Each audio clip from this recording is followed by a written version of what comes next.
Who wants an unrealistic proposal? I mean, that's just nonsense, right? It's nonsense talk, and the reference to ideology is nonsense talk. You've got your ideology, and the ideology of Fianna Fáil, Fine Gael, Labour, the Greens, has dominated housing policy for the last, how long is it?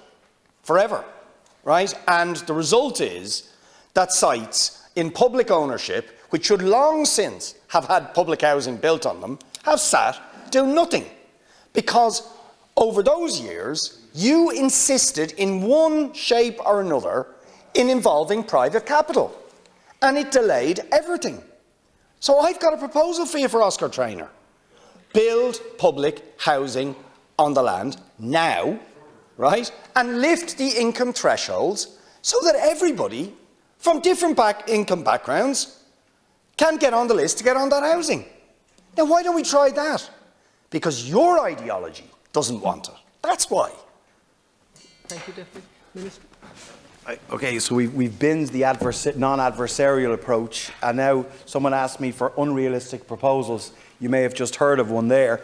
But having said that, Richard, I'm interested in actual results, and I'm interested in actually building homes. That's what we're about. I'm not sure how many homes you've built or your ideology has built in this state, probably none. What we're about is actually delivering homes for people and for families, and I know that's something that's of interest to you. To answer Deputy O'Callaghan's question that he put, and he put in a constructive way, I will look at realistic proposals. I'm not closing the door on anything. It may turn out that it's Richard's. Raise the social housing limits to 500,000 people, 500,000 euro salaries, or do whatever, or just build and pull the money out of the sky and just build whatever you want. It may be that. But we've got to be realistic about it. I'll fund the public housing on it. We've done that already. 253 of these are funded under the department.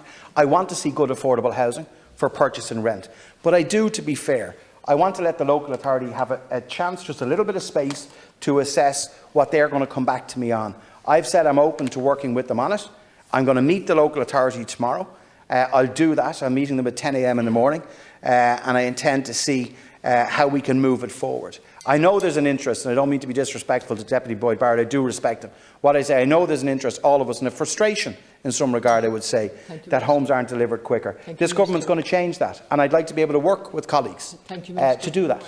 See, what we can do is not realistic. It hasn't delivered, number one, so that's not real, except the lists are very long. And look at the cost. Haps RAS, in my area, 2,000 monthly rent to pay to a private landlord. Over 25 years, that's 580,000 for social house, and you don't even own it. If you do a leasing deal, 28,000 per annum, that's 600,000 over 25 years, and you don't owe anything at the end of it. Or if you purchase a turnkey, the IGIS report from the Department of Public Expenditure says it'll cost 80,000 more than the local authority building itself.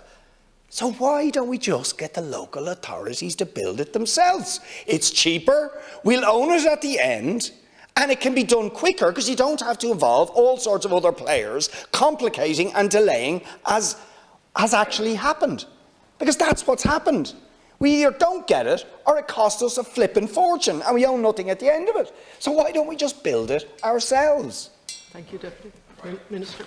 Yeah, the history of the site, I don't know whether you're aware of the history of the site. This has been in the council ownership since around 2007. We're in 2020 now. So, you know, when you say just let the local authorities build it, well, you know, we're 13 years later and they haven't. What have we... Sorry, my friend. Your party was chair of the Housing SPC up till very recently. We're the largest party in Dublin City Council up to the local elections last year. So you can ask Dáil Éireann and your friends there who you control as to why they didn't vote for certain housing developments across the city. What I would say to you, to get back to your point, what this government is interested in is letting local authorities build. That's why we raised the discretionary cap to €6 million to allow local authorities to do that. That proposal didn't come from anyone here. So the non-adversarial nature, I'll ask Ceann Comhairle, that is professed from the deputies opposite is already broken down in advance of me receiving any proposal whatsoever with regard to Oscar Traynor. What this government will do, and what we have put forward, Deputy, the budget that you all voted against, was the single largest housing budget in the history of the state.